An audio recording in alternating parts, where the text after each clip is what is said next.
avec nous Philippe Voisin, qui est donc journaliste honoraire et qui est membre du Club de la presse Occitanie. Il a occupé des fonctions d'encadrement dans plusieurs rédactions de France 3 dans l'Hexagone, ainsi que dans des rédactions de France O, Martinique, Guyane, Wallis et Futuna et Nouvelle-Calédonie.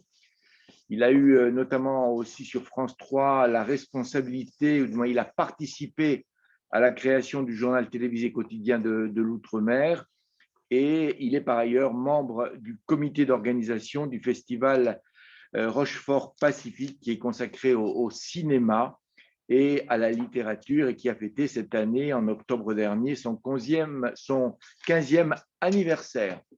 Je remercie Philippe d'être à l'initiative de ce déjeuner débat, un débat qui est pleinement d'actualité, vous allez le voir et vous le savez, puisque vous êtes là, et qui, je crois, va nous permettre d'y voir plus clair dans la problématique calédonienne, question indépendance ou pas, avenir ou pas, notamment dans le Pacifique.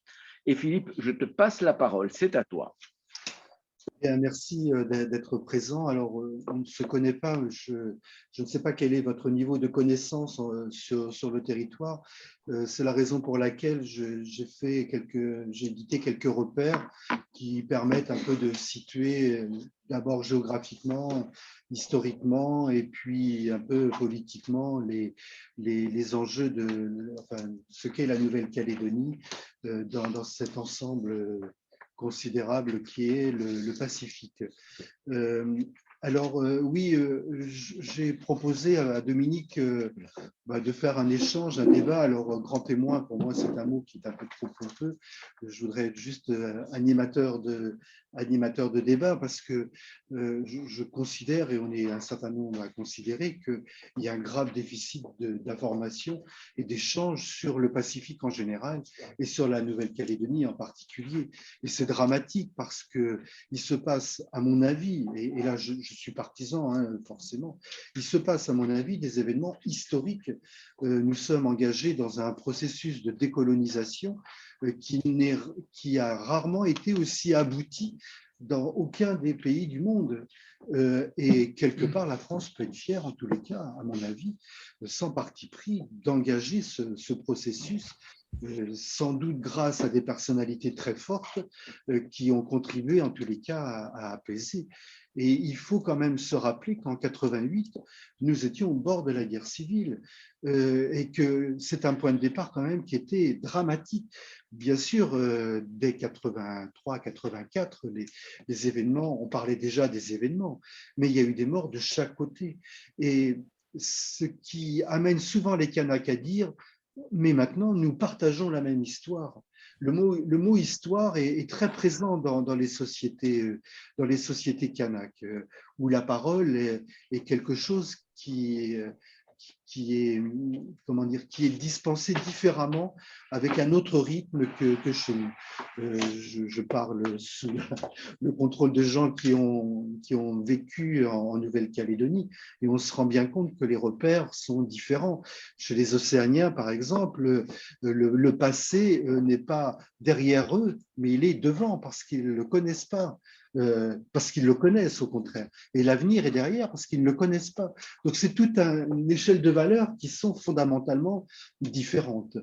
Et lorsqu'on parle avec des Kanaks, encore aujourd'hui, à côté de nous, ils nous disent mais enfin, avant de vous voir arriver chez nous, on était heureux. Et il ne faut pas oublier, et ça fait partie du préambule des accords de Nouméa qui ont été signés en 98, que ce préambule reconnaît qu'il y avait des habitants sur cette terre avant que nous y mettions le pied, d'abord Cook et puis ensuite que nous prenions possession de cet archipel, c'était en 1853.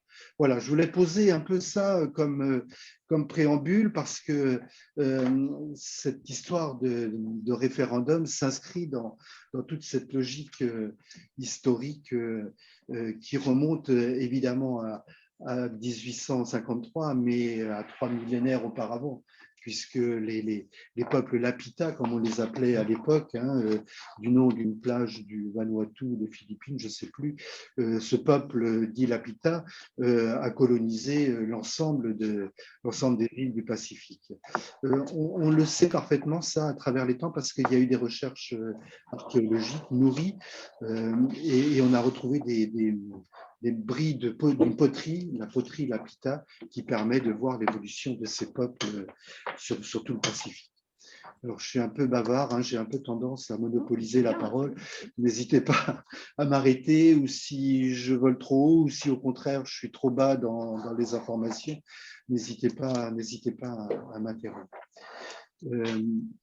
Alors, il y a une image que je voudrais vous proposer pour situer le problème Calédonie. C'est une image qui est récente. Je ne sais pas si vous avez assisté au match de rugby dernièrement entre la France et les All Blacks, avec la brillante victoire de l'équipe de France. Et il y a une image qui, moi, m'a frappé à la fin. C'est Mauvaka, le talonneur, qui a marqué 2 essais, qui est un jeune de 24 ans, qui est polynésien d'origine, qui se promenait sur le stade avec le drapeau français. Il a fait tout le tour, un tour d'honneur avec le drapeau français.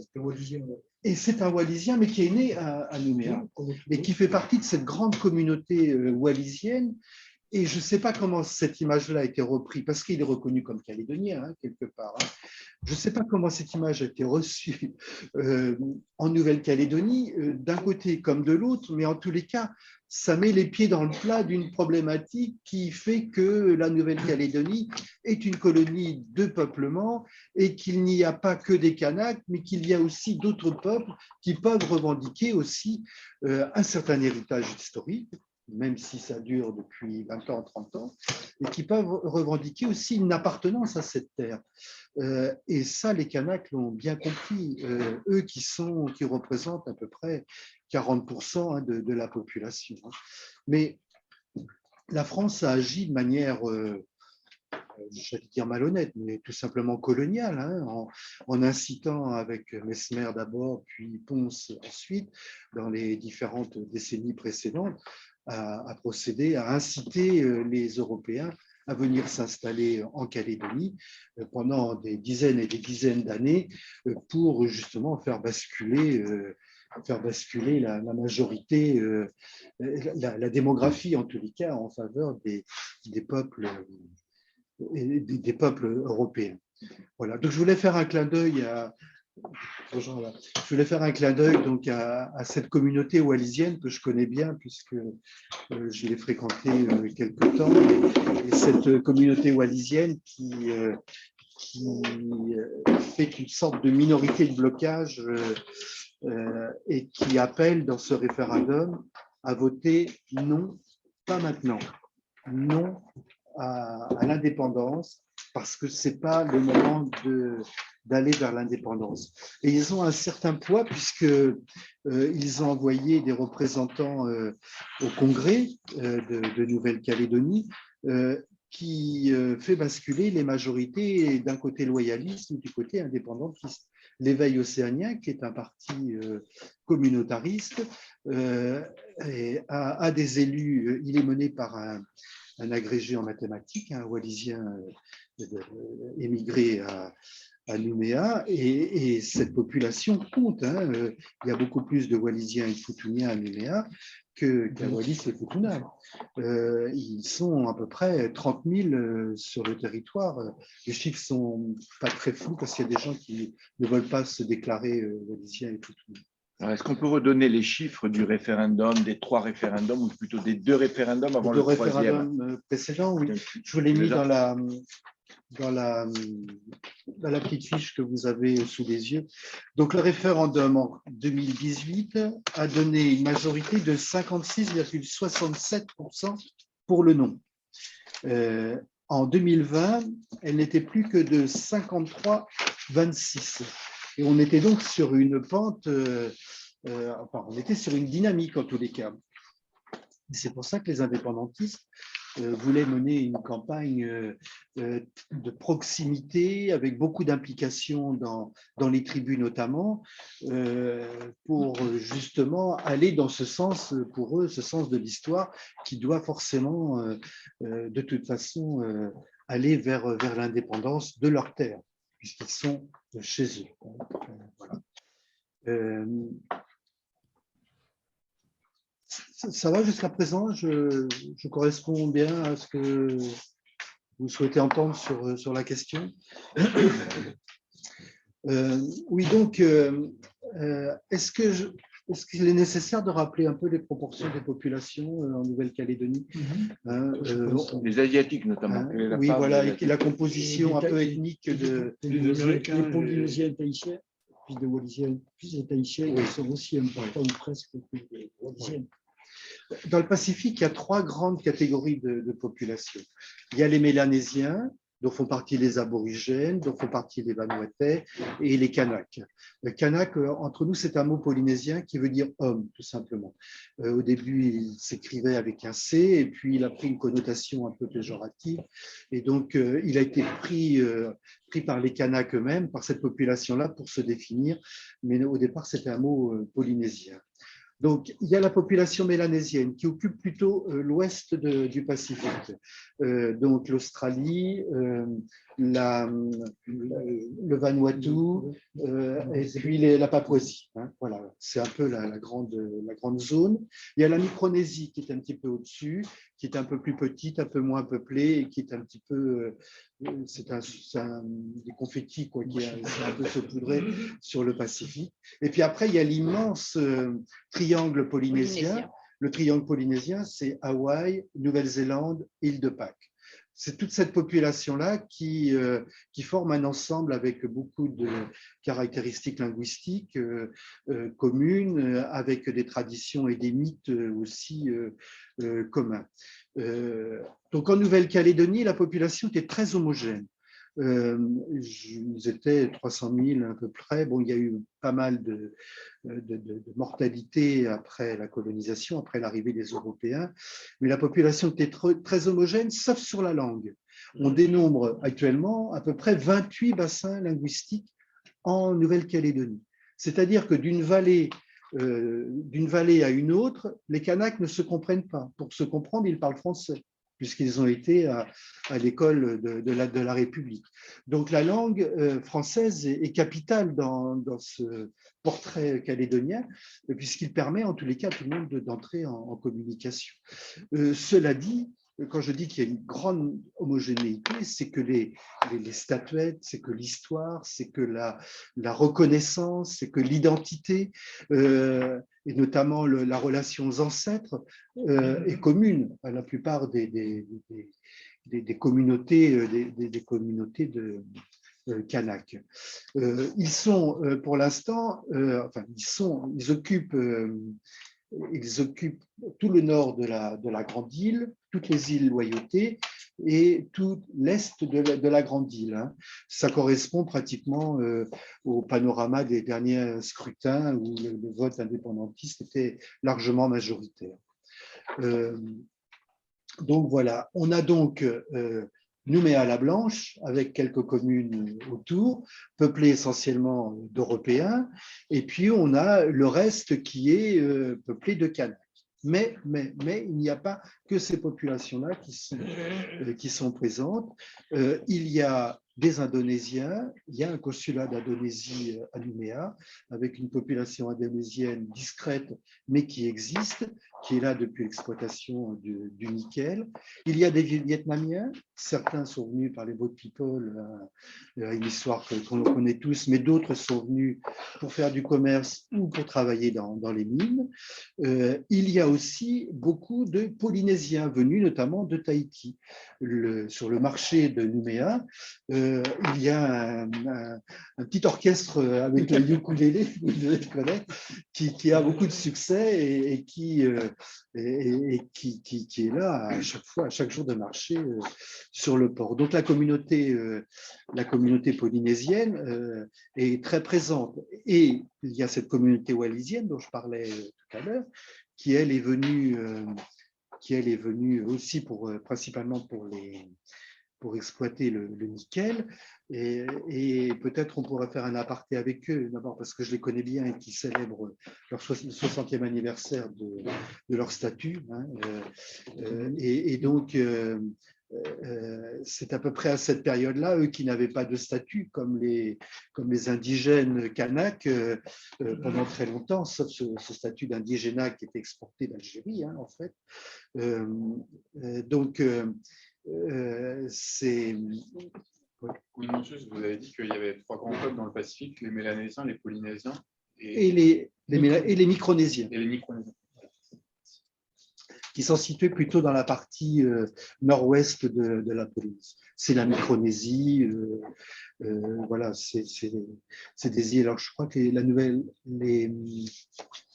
les îles Salomon, je crois, font partie de l'ensemble mélanésien. Oui, avec beaucoup d'Indiens, moitié Mélانésien. Voilà, des communautés aborigènes, il en existe encore à Taïwan, hein. Il en existe aussi au Laos. Hein. C'est donc un peuple qui a bougé au moment des grandes glaciations et qui sont venus coloniser il y a très longtemps. Hein. D'ailleurs, l'ensemble des peuples des Océaniens en général respectent beaucoup les aborigènes parce qu'ils les considèrent comme les peuples premiers des premiers. Quoi. Voilà, et notamment l'art aborigène. Je ne sais pas si vous avez eu l'occasion de voir ces productions artistiques, c'est tout à fait typique avec ces techniques de pointillisme-là, c'est vraiment très remarquable et c'est en tous les cas très respecté par les autres peuples du Pacifique. Donc voilà cette mosaïque, il y a des Philippins aussi, des gens des Philippines qui sont venus aussi, puis les Européens. Et qui sont venus à partir de 53 par vagues différentes, par vagues successives, et qui ont fait essentiellement du commerce. Alors, je suis le béotien de service.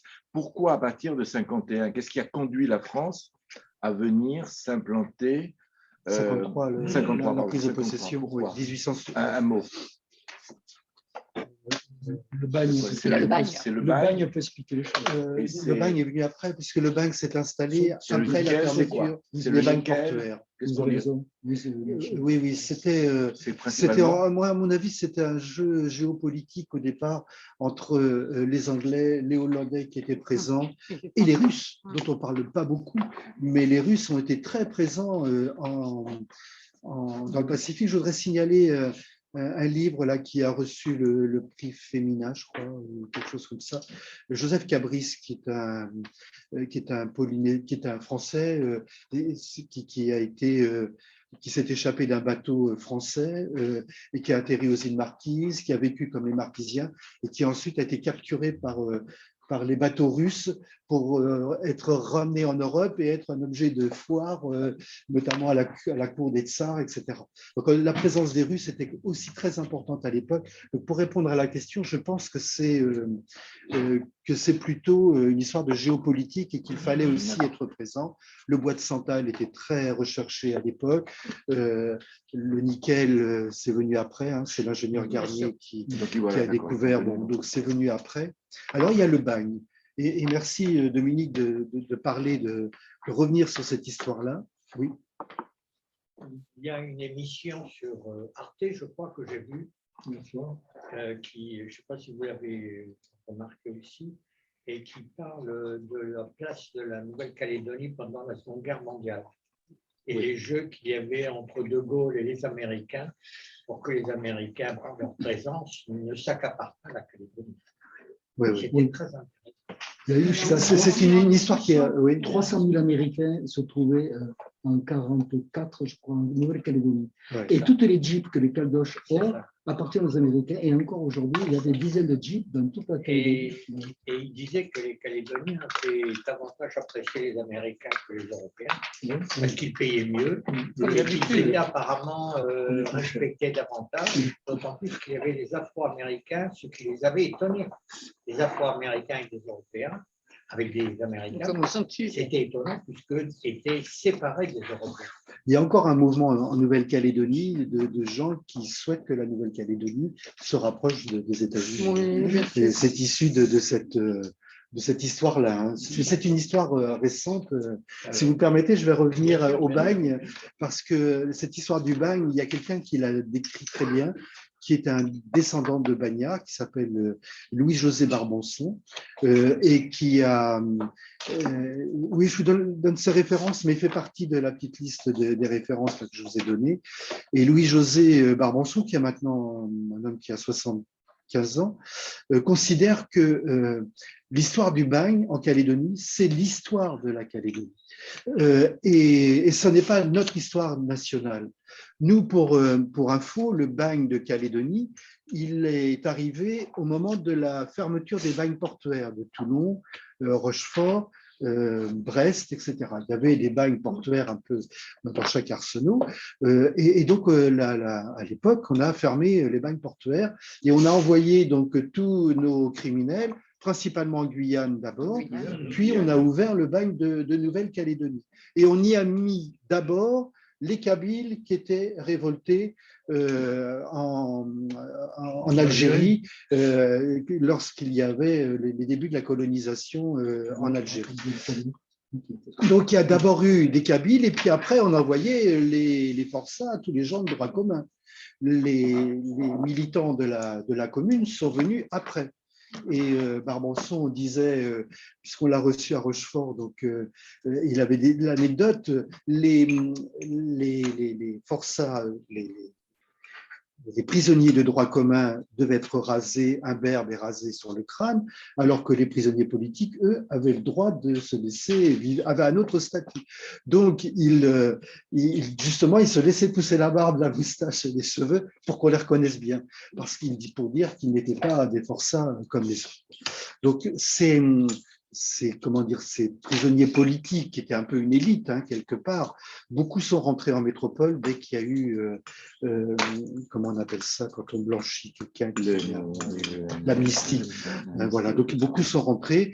Il reste l'histoire de Louise Michel, évidemment, qui a beaucoup travaillé avec les tribus Kanak et qui a pris en considération, en tous les cas, la culture Kanak. Ça, c'est une histoire dans l'histoire aussi. Mais c'est vrai que l'histoire du bagne, il n'y avait pas que les bagnards en Nouvelle-Calédonie.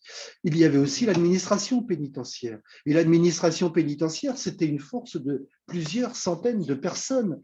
Et le bagne en Nouvelle-Calédonie, ce n'était pas simplement sur l'île de Nou, mais c'était aussi à l'île des Pins, c'était aussi à Canala, c'était aussi au nord. On a réquisitionné une île sur les îles Bellep.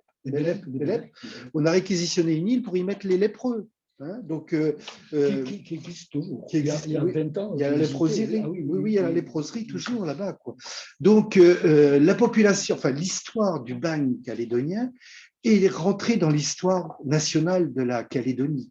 Et Louis-José Barbançon, puisque je m'inspire beaucoup de lui, dit que mais tout ça, c'est notre histoire à nous, c'est ce qui fait que nous sommes un pays, puisque nous avons notre histoire. Moi-même, je suis descendant de lui-même, hein, pas moi-même, mais il disait moi-même, je suis descendant de Bagnard et je m'estime chez moi en Nouvelle-Calédonie. J'y suis né, j'y ai fait une famille et voilà. Et puis, il y a eu une conséquence aussi indirecte du bagne, c'est que les bagnards étaient essentiellement des hommes et qu'il y avait très peu de femmes. Et il y avait un grave déficit, en tous les cas, entre les sexes dans la population nouvelle qui arrivait. Ça a créé beaucoup de métissage.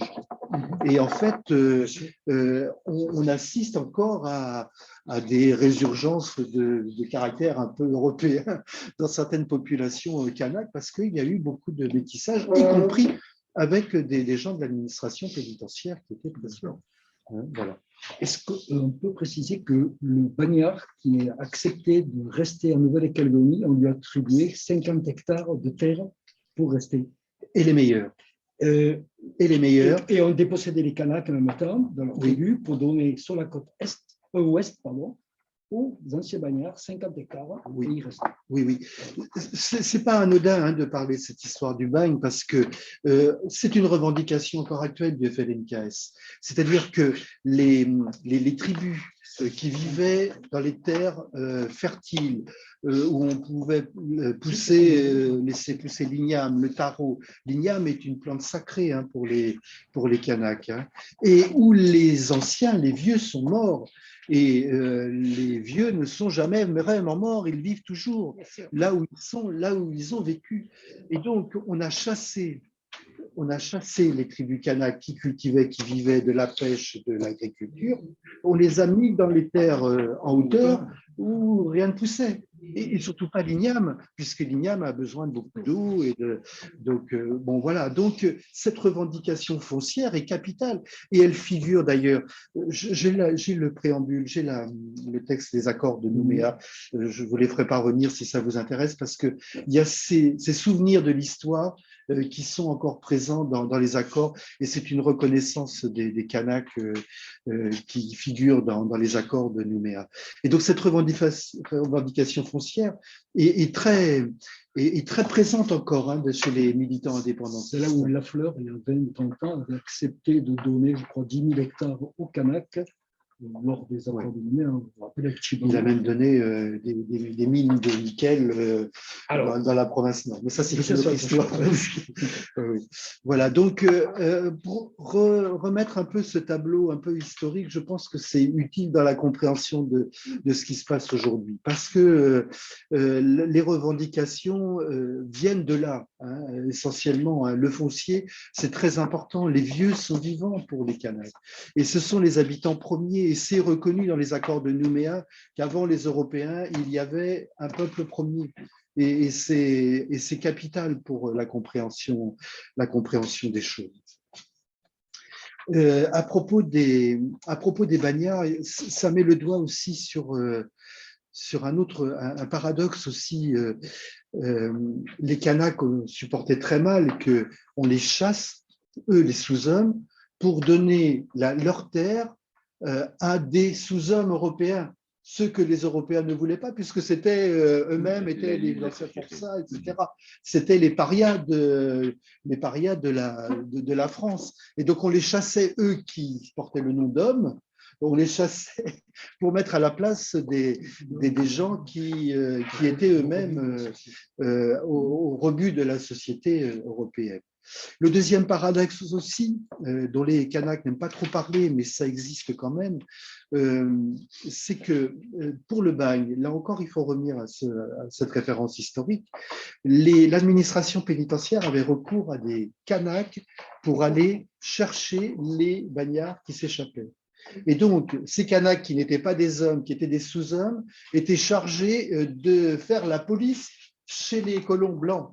Donc, ça a été un paradoxe très particulier dans la mémoire, en tous les cas, de certaines tribus kanaks. Les Blancs ne sont pas, sont des parias aussi, quoi. Et donc, eux, Kanaks, ont quelque part une supériorité philosophique ou culturelle sur ces populations-là qu'ils étaient chargés d'aller récupérer. Et alors, au passage, la petite anecdote, c'est que plus l'évasion était longue, plus ils gagnaient d'argent. Donc, il les laissait partir. Enfin, il les récupérait, mais il ne les donnait pas tout de suite. Comme ça, ils pouvaient récupérer un peu plus d'argent. Donc, voilà, un peu pour l'histoire du bagne. Je pense que ce n'est pas la peine d'étaler trop dessus, mais c'était important, à mon avis, d'y revenir, surtout qu'il y a d'autres dates dans l'histoire de la Nouvelle-Calédonie qui sont assez marquantes. J'ai dit donc 1853, ce qu'on appelle la prise de possession d'une culture ancestrale de 3000 ans. Donc la France a pris possession d'une terre qui appartenait à d'autres depuis 3000 ans. Voilà, fermez la parenthèse. Il y a une autre date aussi qui est très importante, c'est 1878. Et 1878, c'est la grande révolte d'Altaï. Altaï était un chef coutumier qui a réussi à fédérer toutes les tribus kanaks contre le pouvoir colonial. Et ça a été très sanglant. Il a été capturé, on lui a coupé la tête et la France a restitué la tête d'Altaï il y a très peu de temps. C'était il y a 5 ans peut-être. Enfin, en tous les cas, c'est très, très récent. On a restitué la tête d'Altaï, donc ce chef, ce guerrier, aux tribus kanak pour qu'enfin ils puissent faire leur deuil. Je ne suis pas sûr. Je suis pas sûr. Puisqu'on parle un peu de culture et de restitution des biens historiques, je voudrais juste vous signaler que l'actuel président du musée du Quai Branly, c'est Emmanuel Casarero, qui est un Kanak, qui est un demi-Kanak. Et c'est donc la première fois que quelqu'un issu d'un peuple autochtone est à la tête d'un établissement français aussi prestigieux. Et le premier dossier qu'Emmanuel a trouvé sur son bureau, c'est la restitution des œuvres suite aux demandes notamment des Béninois qui voulaient récupérer les œuvres qui sont dans les musées. Donc voilà, et c'est un Kanak qui a ce problème-là à gérer. L'autre date que je voulais aussi vous soumettre, c'est 1919. Contexte, nous sommes en pleine Première Guerre mondiale. L'administration française est allée dans les tribus chercher des soldats, mais ce n'est pas cette raison principale qui a fait que les tribus se sont révoltées, parce qu'il y a une grande révolte aussi assez sanglante en 1919. C'était surtout le problème foncier, notamment lié à l'administration pénitentiaire. Donc, le peuple kanak n'est pas resté les bras croisés face à la colonisation. Il a au contraire cherché à se révolter. On peut situer ce qu'on appelle pudiquement les événements des années 80 dans la suite logique de ces révoltes kanak.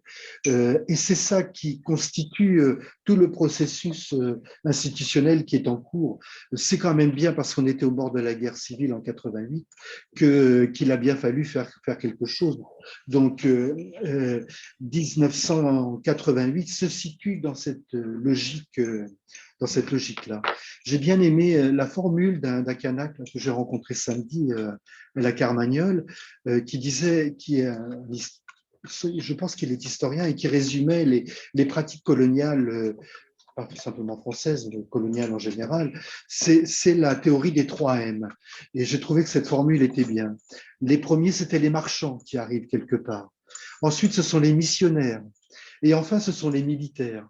Et ça correspond bien, en tous les cas, à ce que eux, Kanak, ont bien vécu, ont ressenti, en tous les cas, de la prise de possession de leur terre, la terre de leurs ancêtres, la terre de leurs vieux, par le pouvoir colonial.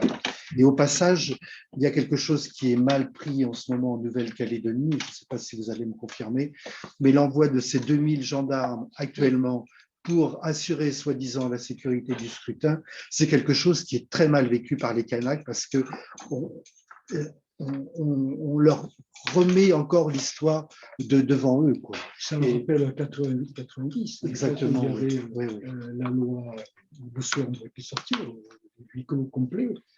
Les militaires gardaient Nouméa, je m'en rappelle très bien. Ouais. En 88. Ah oui, oui. Ouais, ça a duré. Mais ça, c'est un vécu commun à tous les. Mais même les Caldoches le ressentent. À tous les colons, enfin à tous les pays colonisés. Tous les pays. En ce moment, en Guadeloupe et en Martinique, c'est exactement la même chose. L'arrivée des forces de l'ordre est quelque chose de violent, d'insupportable. En tous les cas, eux le sentent très profondément dans leur chair, parce que, alors ils partagent cette histoire de ces drames, ils partagent leurs morts, les morts des gendarmes, ça fait partie de leur histoire aussi à eux, même si, bon, voilà, ils ont fait les coutumes, vous savez tous ce que c'est qu'une coutume, non Oui. Peut-être oui, pas. Tu veux en dire un mot, peut-être, rappelle ce que c'est. Une coutume, c'est plus qu'un art oratoire, c'est une tradition, c'est un rite. C'est un rite de passage lorsque des gens rencontrent d'autres personnes. Lorsque quelqu'un va sur la terre de quelqu'un d'autre, on dit qu'il doit faire coutume, c'est-à-dire qu'il doit faire respect, il doit parler, parce que la parole a du sens. Donc, il remet un petit cadeau de rien du tout. C'est une boîte de conserve, c'est une cartouche de cigarette. C'est un bâton de tabac. Oui, bouteille carrée. C'est la bouteille de Johnny Walker. Hein. On remet un petit cadeau et puis on dit à l'autorité présente, c'est l'autorité coutumière présente, c'est-à-dire le chef de village qui représente la terre des anciens, une petite formule du genre eh bien, nous sommes très honorés de fouler la terre de vos ancêtres. Nous vous remercions de nous accueillir. J'espère que vous allez nous réserver un bon accueil et que nous ferons tout pour, en tous les cas, respecter vos traditions, vos coutumes. Voilà, c'est un discours de politesse, un rite de politesse qui est inébranlable et qui est millénaire, quoi. La personne en face qui reçoit cette coutume accepte ou n'accepte pas le présent ou la démarche qui est faite. Et là encore, peut-être que je parais un peu désordonné, mais à Rochefort, nous avons traditionnellement, à chaque fois que nous invitons des Kanaks ou des Calédoniens en général, on fait une coutume d'accueil. Et il y a 2 ans, il n'y avait pas de Kanak, mais c'était Nicolas Kurkovic, qui est un enseignant calédonien. C'est une vieille famille calédonienne qui est écrivain et qui était là. Et c'est lui, le descendant d'Européens, qui a fait la coutume kanak à notre président pour lui demander l'hospitalité pendant un temps. Et moi, ça m'avait marqué parce que c'était quelque part cet intellectuel. Hein, Nicolas est un intellectuel, il a écrit beaucoup de livres, il encadre maintenant des jeunes écrivains. Lui, l'intellectuel, le descendant d'Européens, alors je ne connais pas son histoire personnelle de sa famille, mais en tous les cas, il a pris possession de cette tradition kanak pour en faire une tradition calédonienne, avec un grand C. Et il me semble là, en tous les cas, que c'est des indices palpables de ce que Tjibaou appelait le destin commun, quoi. Il y a quelque chose qui fait sens et qui fait unité, en tous les cas, grâce à des personnalités comme celle-là, grâce à Louis-José Barbançon, l'historien dont je parlais tout à l'heure, qui lui aussi parle d'histoire nationale quand il étudie le bagne calédonien. Donc, il y a des indices assez forts, en tous les cas. J'ajouterais à votre description de la coutume que ça s'adresse à tout le monde, que ce soit le président de la République ou que ce soit l'individu lambda. C'est-à-dire, vous arrivez, vous le faites. Quelque part, il faut demander. Quelque part, il faut le faire, quelle que soit la raison pour laquelle vous arrivez. Oui. Mais si le président de la République débarque sur les lieux, il est obligé de le faire aussi. Oui, oui. Je pense qu'on peut rajouter peut-être que la culture kanak est à base de tradition orale. L'écrit, ils ne connaissent pas. Absolument. Or, le parler, et vous remarquerez quand ils font la coutume, ça peut durer 2 heures, où ils disent beaucoup de choses qui n'ont pas beaucoup de sens. L'important, c'est de parler et d'expliquer qu'on accepte que, mais tout ce qui est dit à côté, ce n'est pas très essentiel. Mais il faut parler. Il n'y a pas d'écrit. Et moi, j'ai fait un tournage sur les plantes et quand le kanak cueillait une plante, c'est pareil, s'adressait également à la plante, il lui parlait avant de l'accueillir, avant de nous la donner. C'est-à-dire qu'il lui demandait aussi l'autorisation de l'accueillir et de la faire passer, quoi. Leurs ancêtres se trouvent dans les arbres. Voilà, dans la forêt, les Kanaks, ils parlent à leur oncle. Alors après, quand on lui demandait ce qu'il avait dit, le secret, c'est le secret. Alors, voilà. Alors, il y a des personnages qui sont très importants dans la culture kanak, ce sont les sculpteurs. Parce que quand on dit qu'il n'y a pas d'écriture, en fait, il y en a une. Et l'écriture, c'est sur les totems. L'écriture, c'est sur les flèches. Oui, aussi. Sur les flèches fêtières. Et les sculpteurs, ceux qui détiennent ce savoir-faire de la sculpture, en général, sont détenteurs aussi de toute une histoire de la tribu. Et ils sont en charge ils sont les garants un peu du lignage. C'est aussi valable chez les Polynésiens. Hein. Dans les tribus polynésiennes, il y a quelqu'un qui est chargé de la mémoire. Et il y a des écrits, moi je me souviens avoir lu ces galènes que vous connaissez peut-être, qui est un auteur fin 19e, hein, qui était parti vivre là-bas et qui racontait une scène où la personne qui est chargée de se souvenir de tous les noms, de tous les ancêtres, de toutes les personnes qui étaient là, ont une mémoire phénoménale, hein, ces gens-là, et par malheur, il avait oublié un nom dans tout le lignage, dans la coutume de présentation de cette cérémonie, et il avait été banni à cause de ça. Donc, il n'y a pas d'écriture, donc cette mémoire-là existe quand même, parce qu'il y a dans les communautés des gens qui sont chargés de conserver la mémoire de c'est l'état civil verbal. Ouais, oui, oui. Donc, c'est important parce que la parole de la France, elle a été acceptée par Tchibaou, par Yewene et toutes les tribus.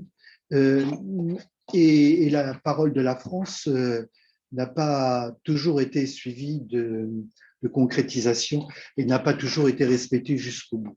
Et j'ai envie de dire que ce qui se passe actuellement avec le troisième tour du référendum, si on peut l'appeler comme ça, il y a un peu de renoncement de ça. Dans les accords, d'abord de Matignon-Oudinot et ensuite de Nouméa, il y avait la place pour l'État d'être le garant de l'organisation, le garant et la neutralité. Or, notre Premier ministre s'est prononcé récemment pour le maintien de la Calédonie dans la France.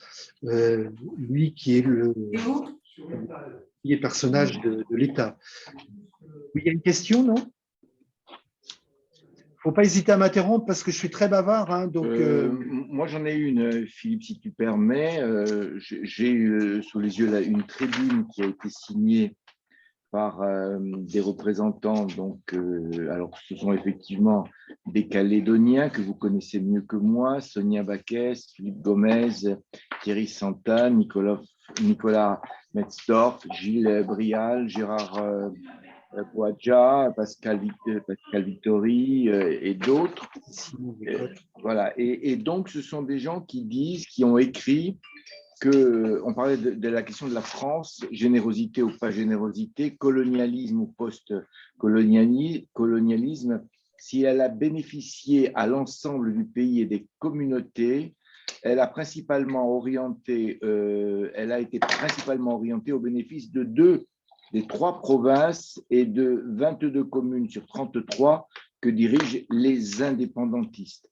Alors la question que je voulais te poser, c'est est-ce que vous avez constaté une sorte justement d'aide particulière en direction notamment des communes, des territoires tenus, dirigés, administrés par les indépendantistes.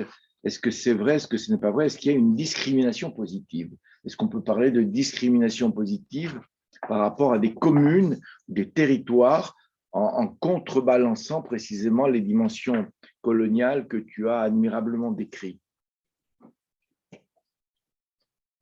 Oui, je pense qu'il y a eu une discrimination positive. Je voudrais simplement souligner que tous les signataires de ce communiqué sont des loyalistes, oui, mélanésiens, oui, et non mélanésiens, que Simon Louécotte est d'ailleurs sénateur, il est signataire des accords de Nouméa. Thierry Santa a été membre du gouvernement et Sonia Baquès est l'actuelle maire. Gomez, le maire de Demer. Oui, alors Gomez, c'est lui qui est le fondateur de la Calédonie Ensemble, je crois, hein, qui a une position politique un peu moins tranchée que certains loyalistes, qui sont l'émanation de l'ancien RPR. Hein. Et Philippe Gomez, dans ce qu'il appelle la Calédonie Ensemble, il est à la recherche d'une 3e voie. Hein. C'est ce qui est un peu dans l'air et ce qui pourrait avoir notre sympathie à tous en se disant entre l'indépendance et l'État légitime français, il y a peut-être une 3e voie. L'État associé, enfin voilà, c'est une exploration que Philippe Gomez était l'un des rares dans son camp à défendre en tout cas. Mais pour répondre à ta question, Dominique, oui, je pense qu'il y a une discrimination positive qui a même été acceptée dès 88 par le RPCA, puisque Jacques Lafleur, qui était un un grand propriétaire terrien qui s'est accaparé des terres pour en exploiter le nickel, a fait cadeau à la province Nord de certaines de ces terres pour exploiter les mines. Et ensuite, on a permis donc à la province, pour rétablir cette économie qui était fortement déséquilibrée, parce que la province Nord est la province des îles Loyauté, et part de loin. Et donc, il a fallu tout mettre en ordre, les dispensaires, les écoles, la protection de la nature et l'étude aussi l'étude et la préservation de tous les savoirs de ces provinces nord. Il faut bien savoir que la Calédonie, j'ouvre peut-être des portes ouvertes, mais la Calédonie est divisée en 3 provinces. Ça, c'est les accords de Nouméa qui les ont précisés. La province sud, les communes autour du Grand Nouméa, et Nouméa, la Calédonie fait 280 000 habitants à peu près. À Nouméa, il y en a pratiquement 180, quoi. Donc, il y a vraiment une densité de population, un écart de densité de population extrême. Donc, la province nord et les provinces des îles Loyauté est essentiellement peuplée par des Kanaks, à part quelques fonctionnaires. Il y a très peu d'Européens qui sont installés là-bas.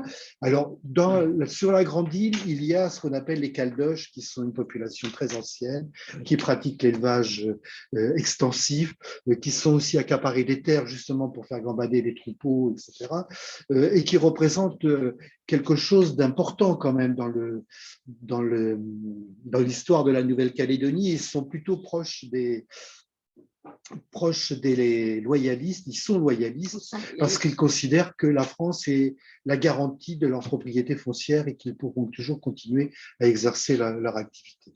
Donc oui, il y a une discrimination positive et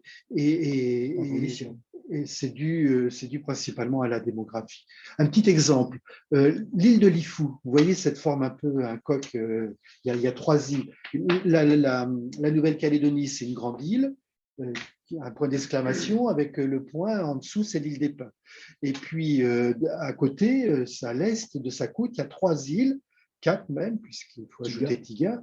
Il y a donc Ouvéa qui est la plus au nord, il y a Lifou qui est au milieu, et il y a Maré qui est un peu plus au sud. Entre Maré et Lifou, il y a Tiga. Je parle de Tiga parce que c'est une île qui a fourni pas mal de cadres Kanak dans l'histoire contemporaine. Et l'île de Lifou, donc j'en reviens à ma géographie, c'est cette espèce de coque là, qu'on aperçoit. C'est grand comme la Martinique. La Martinique, il y a plus de 300, vous devez la voir là derrière, il y a 300 000, presque plus maintenant, 350 000 habitants en Martinique, probablement. À Lifou, pour la même superficie, il y en a 15 000. Donc c'est un désert, il n'y a que quelques tribus. Il y a des gens remarquables qui c'est derrière cette page-là, oui, normalement. Donc la densité de population, sur la droite, là. À droite, vous avez une feuille avec un marron, une espèce de feuille marron. Non, sur la table. Voilà, c'est la deuxième page. Non. Le petit machin là. Ok. Si, en haut là, le petit. Oui. Vous la connaissez par cœur, donc c'est pas franchement le petit carré bleu là, vous avez. La plupart des intellectuels. Ah oui. Les intellectuels en Nouvelle-Calédonie, Kanak, il y a surtout des îles Loyauté. Je ne sais pas si c'est quand même une interrogation. Pourquoi sur la Grande Terre, les politiques, les intellectuels sont une grande minorité, viennent de Lifou, ou Mariga, ou Maré. Oui, c'est tout. Il y a quand même Chibaou qui vient de Lingen, il y a quand même Paul Néaoutine aussi, qui est sur la côte ouest. Ce sont quand même des personnalités assez fortes. Mais, moi, ce que j'ai plutôt envie de dire, c'est que le problème avec les Kanaks, c'est que la jeunesse se tait devant l'expérience des anciens. Donc, mais là encore plus, vraiment, c'est flagrant, quoi. Enfin, c'est difficile de faire parler un jeune Kanak parce que c'est l'expérience qui doit parler d'abord. Et ça appauvrit le personnel politique quelque part, la nouvelle génération, même si les accords de Nouméa ont prévu l'envoi et la formation de jeunes cadres, au départ, ils étaient 400, c'était l'histoire de 400 cadres. Maintenant, ils sont 3000, hein, je crois, au dernier chiffre, pour se former, pour former la future élite calédonienne, hein, pour le coup. Hein. Et voilà ce qu'on peut dire, c'est que maintenant, il y a quand même un certain nivellement et il y a un niveau d'études qui s'accroît chez les jeunes Kanaks. Moi, celui que j'ai rencontré samedi, j'ai laissé ses coordonnées, là, il s'appelle Iabé, il est impressionnant de calme, de connaissance, il a pris possession de sa culture et de son histoire avec une maîtrise tout à fait incroyable. Et ce jeune garçon qui avait quoi, 25 ans, eh bien, il était en une position quasi religieuse à côté de Daniel Ouéa, qui fait partie du tonton, et qui a, lui, il a quel âge? Il a 45 ans, puisqu'il était ado pendant les événements de 88. Hein, donc, voilà, donc il a une forme de respect incroyable, alors que c'est quelqu'un qui visiblement a une maîtrise tout à fait à l'aise avec les concepts intellectuels modernes et européens, quoi. Voilà. Mais quand on présente l'ensemble de la population, notamment kanak, comme un tout homogène, en fait, là, tu viens de toucher du doigt, semble-t-il, un élément nouveau, un élément que toi, tu ressens et qui ressort d'un certain nombre de reportages, c'est qu'en fait, la jeunesse en tant que telle n'a pas la place qu'elle devrait avoir, d'abord parce qu'il n'y a pas une prise de parole suffisante, parce qu'on ne lui fait pas confiance, et puis parce que cette génération des accords de Nouméa, finalement, entre guillemets, elle a trusté le pouvoir, elle a trusté la parole, et au fond, elle est en position quasiment monopolistique, et elle empêche la nouvelle génération des trentenaires de monter au créneau et de prendre un pouvoir qui aujourd'hui, dans une autre société, c'est… Non, je ne crois pas. Les 68 la coutume est c'est ce qu'on appelle… Voilà, alors… Je crois qu'il faut intégrer la coutume, la tradition orale, oui. et le respect des anciens.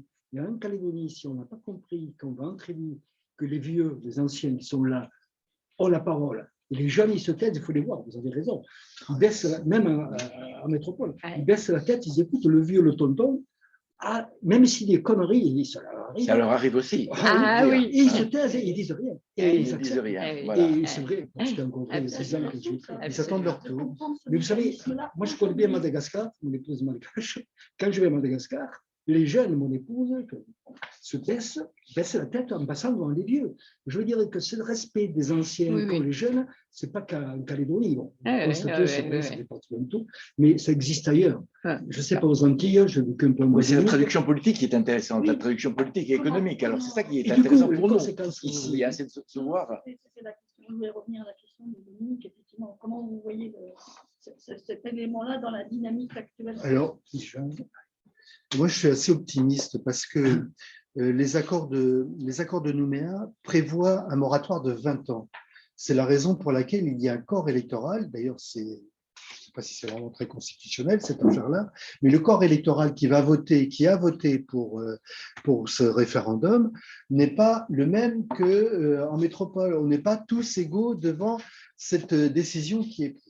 Bon, voilà, peut-être qu'on y reviendra après. La Constitution a été modifiée. Et pour ça, oui, mais ça devient caduc après le 3e référendum. Oui. Donc, le corps électoral, il est constitué, et c'est pour ça que c'est exemplaire ce qui se passe en Nouvelle-Calédonie, simplement parce qu'il y a un corps électoral qui a été constitué pour ce processus de décolonisation. On est dans un droit qui est très en avance, en tous les cas, par rapport à beaucoup d'autres pays sur cette question-là. Pour en revenir à la question de la jeunesse, alors moi, je suis très, très optimiste parce que le législateur, à mon avis, ça a été la présence d'esprit d'Alain Chrisnart en particulier, qui a travaillé pour Jospin. Chrisnart, c'était un préfet qui était un peu comme Christian Blanc à Vaucrocard. Chrisnart a travaillé sur les accords et donc ils ont prévu, mais aussi grâce aux Kanaks qui ont fait preuve de beaucoup de tolérance parce qu'ils ont une notion du temps qui est différente de la nôtre, ils ont prévu ce moratoire de 20 ans. C'est-à-dire que pour pouvoir voter au référendum sur l'avenir du pays, il faut avoir vécu au moins 20 ans sur ce territoire. C'est l'un des critères qui constitue les accords de Nouméa. Donc, ça veut dire que pendant ces 20 ans, les petits Kanaks, les petits Européens sont allés à l'école ensemble. Ils sont allés jouer, faire de la barque ou de la pirogue ensemble. Ils ont appris la même géographie, qui souvent est une géographie locale. Ils ont appris les mêmes équations mathématiques ensemble. Et puis, il y a une autre partie de cette jeunesse dont on ne parle pas, c'est les petits métis, qui, eux, sont aussi nés, qui font partie de plusieurs cultures. Et ces métis-là commencent à faire entendre leur voix. Et ils s'estiment tous, non pas ni Kanaks, ni descendants d'Européens, mais calédoniens, avec un C majuscule. Et il y a cette émergence, en tous les cas, qui, moi, me remplit d'espoir, mais ce n'est pas évident forcément compte tenu des tensions actuelles. On peut considérer quand même que ce moratoire de 20 ans a permis à cette jeunesse d'avoir les mêmes expériences, de grandir ensemble. Les Kanaks retournent en tribu et font la coutume et respectent leurs anciens, et les Européens, ils vont chez leurs grands-parents. Et puis les petits métis, ils vont à la fois chez l'un et chez les autres. Et les métis ont une parole. Il y a des très beaux films, je vous les ai mis en référence là, dans les films. Il y a, si vous allez voir la filmographie, il y a vraiment des choses qu'on trouve sur Internet facilement où on a les témoignages de métis et qui sont tout à fait étonnants. Si vous le permettez, je voudrais vous dire juste une anecdote pour parler de cette jeunesse. Il y a eu sur le Larzac cet été, au mois de septembre, un rassemblement qui a été organisé par des jeunes Kanaks. Ce rassemblement s'appelle Calédonia.2. Ou 2.0, quelque chose comme ça, Calédonia avec un K. Ce sont des jeunes Kanaks qui ont souhaité faire ce rassemblement sur des terres que les paysans du Larzac ont données à Jean-Marie Tchibaou. Donc, il y a une partie de terre kanak qui est sur le Larzac. Et donc, ces jeunes ont voulu installer un festival, là, donc cet été, pour parler de l'avenir institutionnel de la Calédonie. Et il y avait donc, ils ont fait des appels à des témoignages, donc la parole a été très longue, mais elle s'est libérée. Il y avait beaucoup d'étudiants qui venaient, des militaires aussi, parce que dans les troisièmes catégories de personnes qui sont aussi en métropole, les Calédoniens, il y a les militaires. Hein. Je parlais des rapatriements sanitaires tout à l'heure, des étudiants, mais il y a aussi des militaires. Donc il y avait des militaires qui étaient présents aussi, en civil, évidemment. Et alors, il y avait une jeune fille qui était kanak, je pense qu'elle était un peu métisse, et qui racontait son histoire. Et elle disait, c'était tout à fait marquant, elle dit, moi, je suis fille de kanaks qui ont travaillé à la mine pour les Blancs. Et quand j'étais petite, je me souviens que des fois, je montais dans le pick-up de mon père, sur la mine, et il y avait d'autres kanaks qui me jetaient des pierres, parce qu'ils ne voulaient pas que ces Kanaks-là aillent travailler à la mine pour enrichir les riches. Et je me souviens de moi, mes frères Kanaks qui me jetaient des pierres à moi. Et aujourd'hui, je suis en France, je suis en métropole, et si je suis mes études, c'est grâce à mes parents qui ont accepté le sacrifice de travailler à la mine. Et voilà ma contradiction. Et voilà, moi, je suis obligé de vivre avec cette contradiction-là. Je me sens Kanak, je me sens appartenir à ce pays, et je réclame même son indépendance, je réclame cette nation, la création de cette nation, et pourtant je ne peux pas oublier, je vis avec cette contradiction-là. Mes frères Kanaks, j'oublierai jamais qu'ils m'ont jeté des pierres parce que mes parents, ils allaient travailler sur la mine des Blancs. Donc on est dans toute cette histoire-là, ça fait partie aussi de la Calédonie, et c'était tout à fait remarquable que ces témoignages-là. En fait, de fait. Pour les autres Kanaks, ils sont perçus comme des harkis, c'est-à-dire des personnes qui ont pactisé avec la puissance coloniale. C'est ça que ça veut dire. Ils n'avaient pas le choix. Ils n'avaient pas le choix. Non, mais je ne juge pas. Je veux dire, le ressenti est là. C'est-à-dire, au fond, j'ai trahi mon peuple en étant, comment dirais-je, un suppôt de la puissance coloniale. La réalité n'est jamais simple comme ça, mais je veux dire, quand on l'exprime de façon aussi bipolaire, bien sûr, ça donne ça. Mais en fait, c'est ça, c'est le sentiment, c'est le fils, c'est la deuxième génération des harkis qui ont eu le sentiment aussi d'avoir été trahis par la France et en même temps d'avoir trahi leur pays. Enfin, ça doit être quelque chose de terrible à vivre. Hein, voilà. Oui, mais elle est indépendantiste maintenant, Et cette voilà. jeune fille. Voilà, C'est mon pays. C'est mon pays. Malgré tout ça, c'est mon pays. C'est mon pays, voilà. Alors, quand Et, elle se et je construit, pense oui. aussi à l'environnement parce que Kanak, comme descendants d'autres communautés, parce qu'il n'y a pas que les Européens, vous l'avez compris, tous sont très attachés à la défense de leur lagon, de leur environnement, de leurs espèces endémiques qui sont uniques au monde. On a des espèces endémiques en Nouvelle-Calédonie en végétation qui sont, alors Kagou, qui est leur petit animal emblématique, qui ne vit que là-bas. Donc il y a très fort attachement à toutes ces choses-là qui sont constitutives de la Calédonie. Et ces enfants-là ont joué ensemble dans les bois et ont peut-être même appris avec le sculpteur, un petit Indonésien peut-être appris à faire un totem avec le sculpteur de Lifou, hein, c'est tout à fait possible. Hein. Ce que vous exprimez là, c'est qu'actuellement, c'est pas ce que j'ai vécu moi pendant 20 ans en Calédonie, il y a un rapprochement kanak blanc, européen ou asiatique, beaucoup plus important que ce que moi j'ai connu. Ce qui est très bien, ce qui est une évolution positive, un métissage. Moi, le métissage, bon, mon ex-épouse était une métisse kanak, j'ai bien connu, mais c'était rarissime. Je crois, il y a 20 ans. Donc aujourd'hui, il semblerait qu'il y ait un rapprochement, sinon métissage, du moins intellectuel, au niveau des études. Bon, moi, j'ai envie de ça. Oui, non, mais moi aussi. Voilà. J'ai envie de ça, mais en Océanie, on fait un pas en avant, un pas en arrière et deux pas en arrière. Donc, c'est comme le passé et le futur, ils sont mélangés. Puis on n'a pas parlé tellement des incidents. On n'a pas parlé des incidences actuelles. Je veux dire qu'on voilà, a beaucoup parlé du passé, voilà. mais on n'a pas beaucoup parlé de ce qui se passe actuellement. Et notamment, on n'a pas parlé, vous avez évité, quand vous avez fait la peinture de la population, vous ne nous avez pas dit quelle était la part de Chinois présents en Nouvelle-Calédonie. En tout cas, même à la limite, même si ce n'est pas en termes d'hommes, en termes de fonds, c'est-à-dire économiquement, voilà, c'est énorme. Et si je n'en ai pas parlé, c'est que je n'ai pas vraiment l'information et qu'elle est un peu difficile à décoder. Oui, mais enfin, elle est présente sur le nickel. On sait que les Chinois sont très… Bon, et j'aimerais aussi qu'on parle peut-être des relations de l'Indo-Pacifique. Voilà. Il n'était pas, voilà. vietnamien. Non, Dang est vietnamien. Mais on sait très bien que Dang, qui est au nickel, est un homme important avec des Kanaks, indépendantistes, travaille avec des Chinois. Bien sûr. Et ça c'est très connu, c'est officiel, voir les articles du Monde et autres. Et Dang est très intéressé par… Oui, voilà, c'est ça. Monsieur, s'il y a une question, attendez, oui. Oui, l'intérêt des Kanaks, c'est de mettre en concurrence les différents intérêts qui peuvent s'exprimer pour l'exploitation du nickel. Ce n'est pas de se soumettre à ce que la France aura décidé à ce sujet, qui obéit à d'autres contraintes, qui est celle du groupe Le Nickel, entre autres, et fortement. Donc, ce n'est pas le même intérêt. Et autant on peut souhaiter que tout le monde s'aime et trouve une solution commune, autant l'histoire a montré que ça ne s'est pas passé comme ça, la plupart du temps.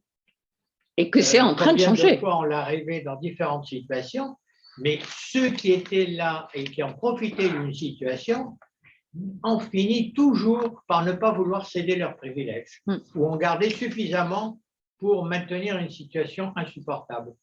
Donc là, c'est le même problème. Là, on voit que les Kanaks demandent que le 3e référendum soit reporté. Je ne rentre pas dans les considérations pourquoi ils le demandent, etc. J'ai ma petite idée là-dessus. Mais toujours est-il que c'est leur demande.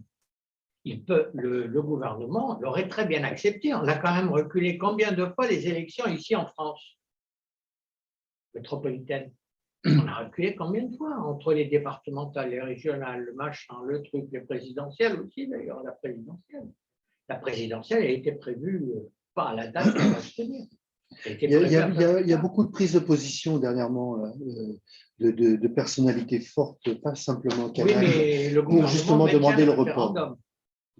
Alors, la question que je me pose, c'est, bon, demain, une élection, dimanche, deux hypothèses, le oui l'emporte, le non l'emporte. Concrètement, qu'est-ce qui va se passer dans les deux hypothèses? Est-ce qu'on a des pistes? Est-ce que tu peux nous donner Oui, je vous renvoie pistes? vers un papier là, de la première qui a été fait sur cette question que je vous enverrai dans la revue de presse, puisque j'ai compilé un peu une revue de presse. Et je vous renvoie vers Outre-mer 360 aussi, qui toute la semaine se penche sur les problèmes de la Nouvelle-Calédonie, et donc avec des analyses et des éditos de Luc Laventure qui connaît très bien le sujet aussi. Oui, c'est vrai. Parce qu'il n'y a pas que la première, parce que la première, il y a aussi beaucoup de jeunes journalistes. Oui. Mais pas que. Il y a quand même, je pense. Oui, non, mais je ne veux pas entrer dans le détail. Et pour rebondir sur ce que disait monsieur, on a un confrère, Alain Janin, qui travaille à la première, qui suit l'évolution du nickel depuis 30 ans et qui a des analyses, bon, même si elles sont proches des intérêts de certains groupes miniers, bon, ça reste encore à déterminer. En tous les cas, il a une connaissance parfaite de l'évolution de ce marché du nickel, qui ne représente que 15% du PIB. Hein? C'est pas, il ne faut pas croire que l'indépendance de la Nouvelle-Calédonie passe forcément par la nationalisation du nickel. Ça ne pourra pas payer tous les enseignants, tous les toubibs, tous les militaires, tous les policiers sur la Nouvelle-Calédonie. Donc là, il y a encore un grand déficit. Hein. Le nickel ne fait pas tout. Hein. Bon, voilà. En tous les cas, je vous renvoie à Alain Janin qui écrit dans la première, qui écrit aussi dans une revue de l'association des communes et territoires et communautés d'outre-mer et qui a une bonne connaissance économique. Moi, je ne pourrais pas apporter ni d'un point de vue géopolitique, je ne me sens pas assez… oui, mais c'est ça qui joue aujourd'hui sur le référendum, parce que sur le référendum, on n'est plus comme au premier référendum sur l'analyse historique pure, on est sur un mélange d'avenir et de passer sur le troisième. Et les choses sont en train quand même de changer. Donc, si on n'intègre pas dans l'analyse du référendum, alors il y a ce que vous évoquiez avec une petite idée que vous n'avez pas donnée, mais qu'on devine bien. Bon, enfin bref, je pense que le troisième référendum n'est plus seulement l'expression de tout ce qu'on vient d'évoquer, pas l'est encore, mais ne l'est plus seulement. Et qu'aujourd'hui, les choses qui sont en train de se passer dans cette région influent considérablement le troisième référendum. Et si aujourd'hui on a un moratoire, et si aujourd'hui on a une demande de moratoire, c'est bien parce qu'on a besoin d'un peu de temps d'analyse de la situation d'aujourd'hui, qui n'est plus du tout celle que vous venez de décrire. Donc, je crois que voulez-vous dire moi, ce que je voulais dire, c'est que je partage tout à fait ce que vous avez dit. Il y a une évolution dans la région qui est très importante, qui est liée à la montée des tensions entre les États-Unis et la Chine, l'Australie, etc., par rapport à la Chine, bien sûr, et qui tourne autour du contrôle dans une région qu'ils ont décidé d'appeler Indo-Pacifique. Et la France est présente là, surtout après avoir eu le coup de pied de Biden. La France n'est présente là qu'à travers les territoires d'outre-mer de cette région, qu'elle veut promouvoir comme étant un justificatif pour pouvoir discuter avec les autres. Parce que sinon, il n'y a plus rien. Donc, la volonté d'une présence de la France dans cette région est beaucoup plus forte qu'autrefois. Je ne dis pas qu'elle n'était pas déjà, mais là, elle est beaucoup plus. Beaucoup plus parce qu'il y a des enjeux qui sont très supérieurs. Et notamment au niveau des aires protégées, dont on va reparler bientôt, notamment et sur le One Summit Pacifique qui va avoir lieu, Océan, qui va avoir lieu donc en février, on va avoir un redécoupage sur les océans et des zones protégées, avec sur la mer de Corail, qui a été donc la grande zone protégée par la Nouvelle-Calédonie, avec tout ce qu'on sait qui n'a pas été respecté. On parlait de la parole non respectée et de l'importance de la parole non respectée. Je veux dire que les Kanaks ont aussi, moi je les ai vus au Congrès mondial de l'UICN, il y a une position sur la mer et la défense des territoires marins extrêmement important, qui est en train de se mêler en ce moment à ce qui se passe. Donc, on est, à mon avis, dans un… Enfin, ce n'est pas un hasard si j'ai créé Métamorphose Outre-mer. Je pense qu'on est, à mon avis, dans un… Comme pour le reste des îles, pour le reste de l'outre-mer, un moment de passage. Un moment de passage qui n'est plus… Enfin, qui hérite de tout ce que vous avez dit, c'est-à-dire, je ne remets absolument pas en question du tout ce qui a été dit, hein. Tout cela est fondateur, mais qu'en ce moment, il y a un questionnement. Je ne suis pas sûre qu'il y ait des réponses, hein, déjà, mais il y a un questionnement. Et moi, indépendamment du problème du deuil, etc., qui est un peu prétexte à reculer le référendum, à juste titre, je ne remets pas en question non plus, mais on ne sait pas bien, quoi. On ne sait pas bien, on a besoin… Il y a des choses qui se passent plein en ce moment qui doivent donner des réponses. Il y a une concordance de temps, en tous les cas. Voilà, et puis, pour terminer et compléter ce que je disais, il y a de très fortes tensions en ce qui concerne la Chine, sa place dans l'avenir de la Calédonie. Et là, les pressions sont extrêmement fortes sur tel ou tel groupe politique, sur tel ou tel intérêt qui se manifeste. Ce que je veux dire, c'est que ça se déroule dans un contexte qui n'est pas celui de la Nouvelle-Calédonie kanaki pure, si je puis dire. Hein. Alors, moi j'ai une question de Béotien. Si on prend en considération ce que vous dites, qui est tout à fait, me semble-t-il, fondé, en quoi la France, quand je dis la France, c'est l'État français, a-t-il intérêt à, au fond, fixer et maintenir le référendum du 12, ou au contraire, pourquoi le fait-il alors que si effectivement la situation est en train de se tendre, est-ce qu'il n'avait pas intérêt lui aussi à voir comment les choses, en quoi a-t-il intérêt à fixer le jeu aujourd'hui alors que les éléments, les forces en présence sont particulièrement mouvantes? Parce qu'entre-temps, les Kanaks ont déjà évolué. C'est-à-dire qu'après négociation et vision de ce qu'il était possible d'obtenir auprès de la Chine, ils sont en train de revenir de nouveau à la France, c'est-à-dire qu'ils jouent un peu sur les deux tableaux. Mais ils ont beaucoup plus confiance dans ce que la France leur propose, en fin de compte. Et donc, d'où actuellement le problème qu'il y a par rapport à dimanche. Instruit des choses de la Chine en Afrique, ils sont en train de… Voilà, exactement pareil. Exactement pareil. Ce que dit madame, parce qu'on sait que tout récemment, le Vietnamien Dang, Nickel, quelque chose d'important en Nouvelle-Calédonie, a eu des relations privilégiées avec les Chinois, parce qu'il y a une délégation chinoise qui est arrivée à Montréal, qui d'ailleurs a circulé pas mal. Pas mal. Et aujourd'hui, Dang aurait tendance à vouloir passer des contrats plus avec les Chinois qu'avec les Européens ou avec la France. Bon. Et les Kanaks, ce qu'on vient dire est très juste, ça rend compte de cela, sont en train d'évoluer. D'où, ce que je disais tout à l'heure en aparté, lorsqu'on a démarré, que certains étaient en train de dire indépendance, pourquoi pas, mais association avec la France pour… Voilà, exactement. Je ne sais pas si monsieur… En tout cas, c'est ce qu'on fait sur Outre-mer. C'est notre position sur Outre-mer. Je ne sais pas dire si je partage tout à fait ce que vous dites, parce que il y a une autre hypothèse, c'est que subissant des pressions, ils sont assez divisés peut-être sur les suites à donner. Et cette division, la France en profite puisque automatiquement, elle se traduirait par un non à la souveraineté. Donc, ce n'est pas forcément… Mais je ne suis pas en désaccord avec ce que vous dites. La Chine va leur donner moins que ce qu'ils auraient voulu ou espéré, mais c'est parce que les autorités françaises savent que c'est un moment opportun pour obtenir le non. Absolument. Mais le nom ne serait pas remis en cause. C'est pas incompatible avec ce que je disais.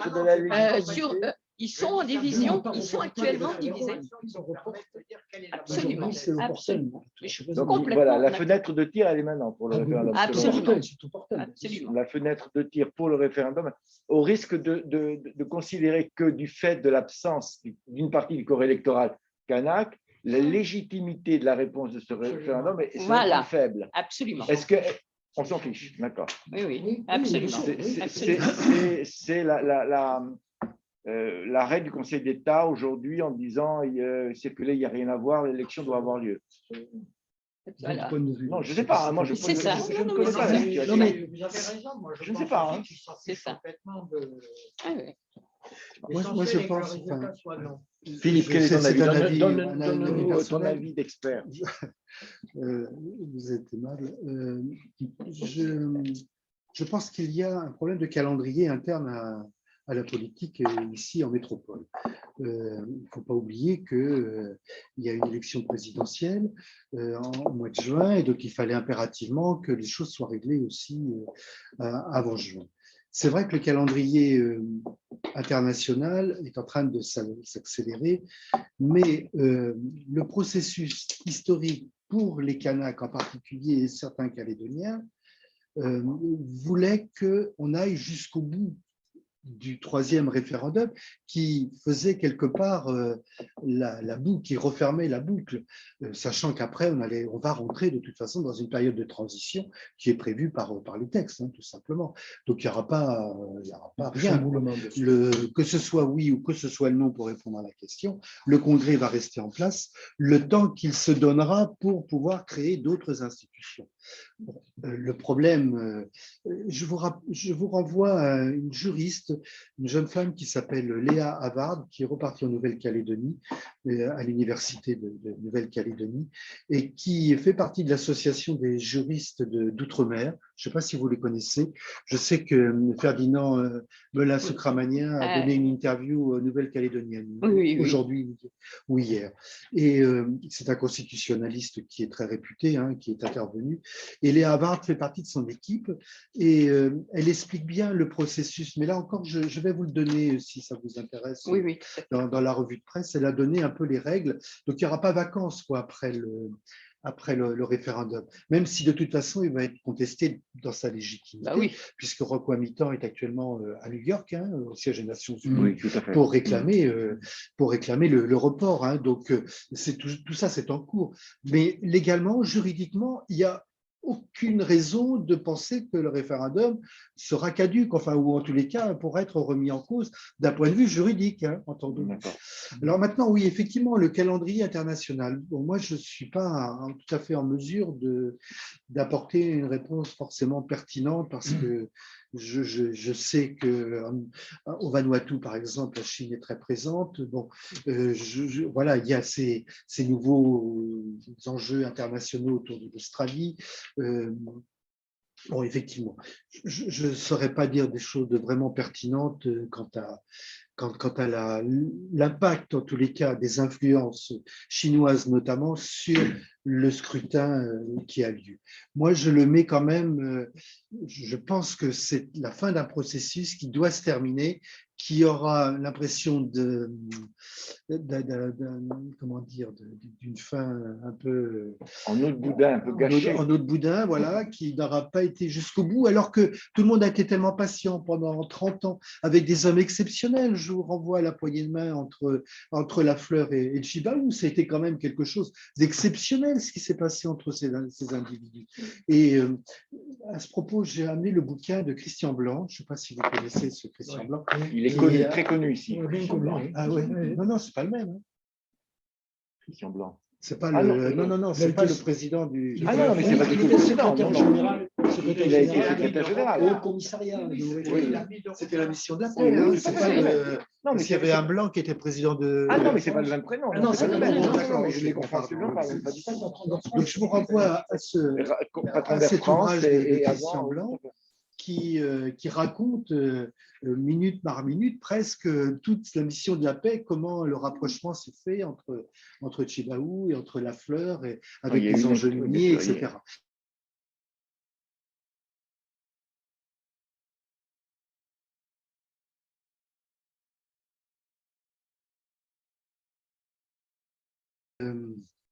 Voilà, mais moi, je ne peux pas me permettre d'aller sur ce terrain. Sans y ajouter… Il y a Thibaut qui voulait poser une question. Juste pour finaliser, je pense qu'on peut laisser la question ouverte. Voilà, c'est tout. C'est que ce référendum n'est pas comme les autres, seulement tourné sur le passé et la réconciliation, possible ou non. il est aussi ouvert sur l'avenir et il se pose aussi des questions. Voilà, c'est tout. Thibault. J'ai une question de Béotien, comme tu dirais aussi. Mais au-delà de l'enjeu géopolitique d'avoir une présence dans le Pacifique, surtout avec les tensions entre les grandes puissances là-bas, quel est l'intérêt, si on résume, pour la France de garder la Nouvelle-Calédonie? C'est la 3e ou 4e puissance maritime. Oui. Si on perd la Nouvelle-Calédonie, on passe au 6e rang, je crois, de mémoire. Si on perd les autres territoires du Pacifique, on dégringole complètement. Et il y a des enjeux sous-marins aussi qui sont considérables. Il y a tous avec les nodules polymétalliques, c'est considérable les recherches qui sont actuelles. Enfin, le BRGM a fait des sondages, à Wallis notamment, on en a trouvé. D'ailleurs, le pouvoir coutumier est en train de réfléchir à ouvrir son espace à cette recherche-là. Donc, il y a des enjeux politiques, stratégiques, soit avec l'Australie, mais aussi miniers. On ne sait pas non plus dans le sol de la Nouvelle-Calédonie s'il n'y a pas d'autres richesses. Le BRGM avait fait des recherches et il trouvait du pétrole à une profondeur. Là, on ne peut plus l'extraire. On ne va pas l'extraire aujourd'hui, mais il disait que dans 20 30 ans. Non, mais puis l'espace maritime a des implications juridiques au niveau mondial aussi qui sont considérables. Le domaine maritime est très important, mais il y a aussi un deuxième aspect. Et là, j'ai terminé un petit livre de poche écrit par Pascal Boniface qui s'intitule Requiem pour le monde occidental. C'est pas rien comme ça. C'est un programme, ça, non? Il a écrit en 2018, je crois, et là, il est ressorti en poche. Donc, il est très accessible. J'en recommande la lecture. Parce qu'il s'agit de toute une situation mondiale qui évolue et qui fait que la France rétrograde en tant que puissance par rapport au calcul du PIB, c'est-à-dire qu'elle est sans rang en termes de PIB, de richesse créée économiquement. Elle rétrograde, c'est un fait. Hein. Et donc, cette régression n'est évidemment pas souhaitée. Zemmour a parlé du grand déclassement, du déclin de la France. Macron aussi en a parlé, etc. Donc, il y a une volonté de se maintenir plutôt que de céder. C'est ça qui joue aussi. Il y a le domaine maritime, bien sûr. Ça, c'est incontestable. Ça fait partie de ceux qu'il ne faut pas céder. Parce que si on veut garder son rang, ce n'est pas en cédant qu'on est là. Alors moi, je voulais vous donner simplement ce qui est possible pour la Nouvelle-Calédonie à l'avenir, selon l'Organisation des Nations Unies. 4 possibilités s'offrent à elle. L'intégration de la Nouvelle-Calédonie dans la République française. 1. Sa libre association avec la France. 2. Son accession à la pleine souveraineté souveraineté. 3. Ou l'acquisition d'un tout autre statut politique librement décidé. 4. Donc, sur ces 4 possibilités, toi, Philippe, qu'est-ce que tu dirais? Qu'est-ce qui te paraît aujourd'hui le plus possible et conforme aux intérêts et à la sensibilité politique des Calédoniens? Là, on peut être que partisan. Enfin, non, mais justement, ça vaut le coup de… Je crois quand même à la… Pardon.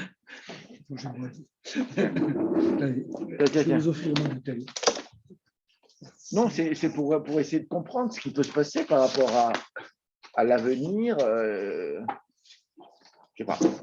Moi, je répète, je suis tout à fait… Il y a des gens qui vivent sur ce caillou, qui est un bijou. Et ces gens-là ont les pieds sur cette terre. Et ces gens-là ont aussi un idéal qui fait qu'ils ont envie que leurs enfants grandissent aussi sur cette terre-là. Enfin, donc, je pense que le discours du destin commun et de la vie en commun, de toute façon, les populations kanaks sont accueillantes. Elles ne sont pas racistes. C'est pas un nationalisme racisé. Ils ont des solutions ils sont dans des postures d'accueil. D'ailleurs, ils ont accueilli à Ouvéa. Si Ouvéa s'appelle Ouvéa, c'est bien parce que c'est un nom polynésien, c'est pas un nom kanak. Donc, ils ont ces traditions et les peuples de la mer voyagent. Donc, il y a toujours eu des échanges, que ce soit bien avant l'arrivée des Européens sur place. Il y a un auteur, un anthropologue qui s'appelle Nicolas Thomas, qui a écrit un livre, je crois que c'est chez Cartala, je ne sais pas si je vous le mets en référence, qui s'appelle Les Océaniens, et qui raconte un peu cette histoire d'Océanie, mais vue du Pacifique. Comment les échanges se font, comment les Océaniens ont reçu l'arrivée des Européens. Donc, je pense qu'il y a cette tradition d'accueil. Donc, à un moment ou à un autre, de toute façon, ils parlent de paix, les Kanaks. Et ils disent, mais pour l'instant, on aime encore la France. Ils le disent, ça. Mais pour combien de temps? Si la parole de la France n'est pas respectée dans les engagements qui ont été pris il y a 30 ans, j'en reviens quand même à l'histoire parce que c'est une posture, en tous les cas, que les uns et les autres entendent respecter, quoi. Si la France ne respecte pas sa parole, c'est qu'elle a encore un comportement colonial. Et toutes ces histoires de géopolitique sont… merde, Louis XIV, il est mort, quoi. Bon, on ne peut pas non plus continuer à faire vivre cette histoire-là. C'est fini, la construction des arsenaux anglais, français pour la domination des uns et des autres. Au contraire, on a un devoir moral de respecter cette grandeur, cette grande idée que nous sommes les premiers à décoloniser une terre, tel que l'ONU l'a prévu, quoi. Donc, c'est aussi quelque chose d'un capital énorme, ça. Si vous le permettez, sans oublier que la Chine a quand même une autre vision du monde ou de la conception de l'univers que ce qu'on vient de dire, que je partage entièrement. Sauf qu'il faut une grande naïveté. Ça, je oui, sauf qu'il faut la route de la soie. Peut-être leur dire, attendez, une association avec la France est peut-être meilleure que la venue des Chinois. Je vais un peu vite, Mais voilà, c'est tout. Le compromis. Moi, je pense qu'il y a une troisième fois. C'est la possibilité, comme vous disiez, pour les Calédoniens de décider de leur sort et éventuellement d'avoir une souveraineté avec des liens maintenus avec la France. Ils le souhaitent de toute façon, donc ce n'est pas un problème. Et ceci permet de sortir la Calédonie de ce jeu géopolitique dont ils n'en ont rien à foutre, en fin de compte.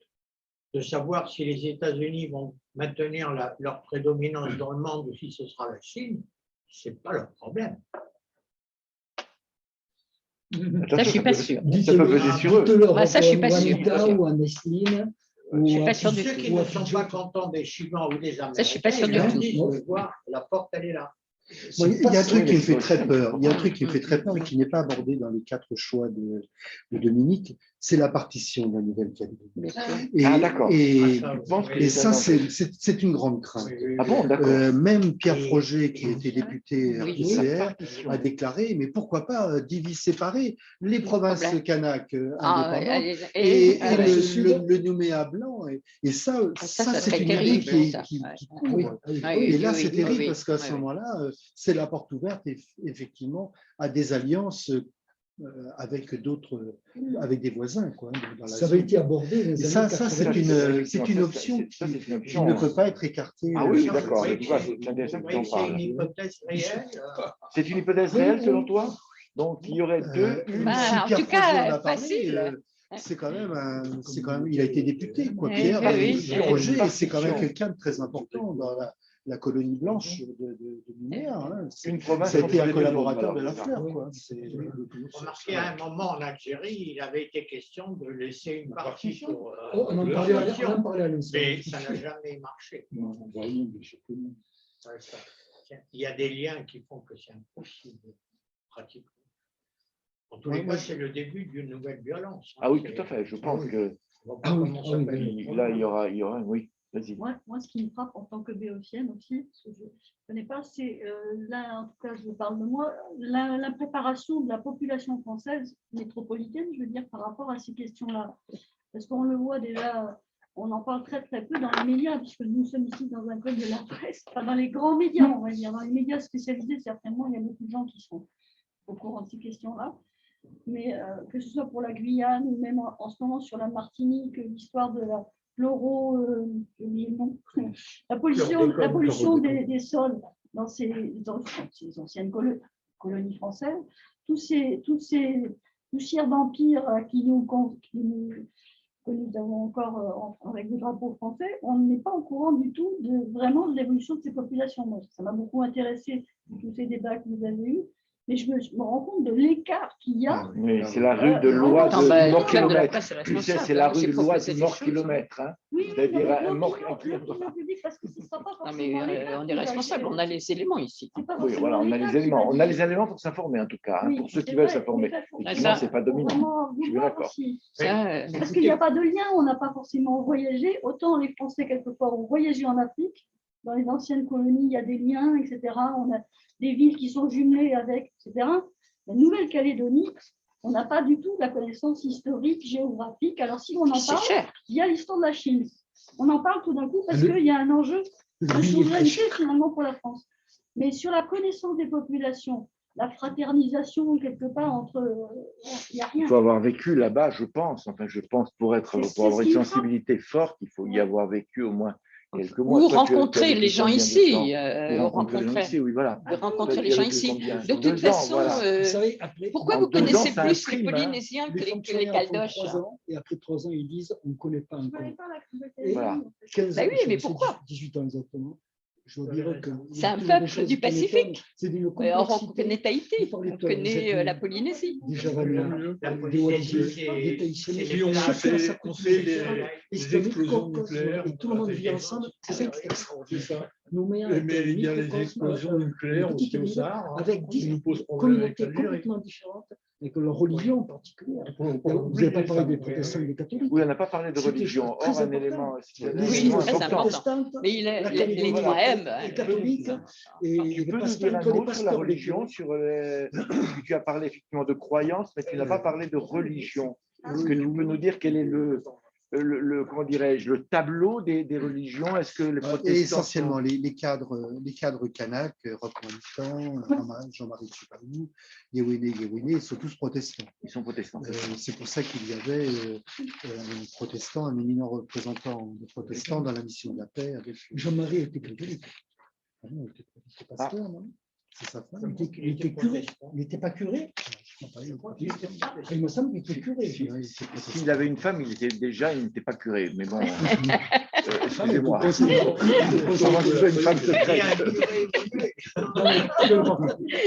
En tous les cas, il y a une forte présence de la communauté protestante dans les tribus kanak. Les Européens, sont des catholiques. Il y a un évêque, un Nouméa, mais pas forcément fervent. En revanche, il y a une communauté qui est très fervente, catholique. Ce sont les Wallisiens et Coutumiens. C'est ça. Oui. Alors, eux, ils sont très fervents. C'est le côté religieux qui les a rapprochés des amis du Larzac. Ah oui. Oui, je ne savais pas ça. Parce que à l'époque, je militais avec Stéphane Essel, et Stéphane Essel était très copain avec Chibaou. Oui, c'est vrai. Il est concerné. Mais ça, c'est à cause de Michel Rocard aussi. C'est à cause de Michel Rocard. Michel Rocard, lui, est protestant, par contre. Il était très clairement protestant. Rocard était protestant. C'est le vieil atavisme anticolonial de l'époque de la guerre d'Algérie qui a facilité les choses. C'est ça. José Bové n'est pas pour quelque chose aussi sur le Larzac. Peut-être. Parce que c'est à côté de chez lui. Ce bout de terre, il est à côté de chez lui. Ça s'est passé un peu avant. Ils ont donné en plus un morceau de la terre de Larzac. Si j'ai bonne mémoire, et j'en suis plus trop sûr, parce qu'en plus, ça stabilisait le fait parce qu'ils ne pouvaient pas le vendre. Ils avaient défini un truc juridique qui faisait que c'était invendable et que si jamais l'armée voulait reprendre, c'est ça, d'accord.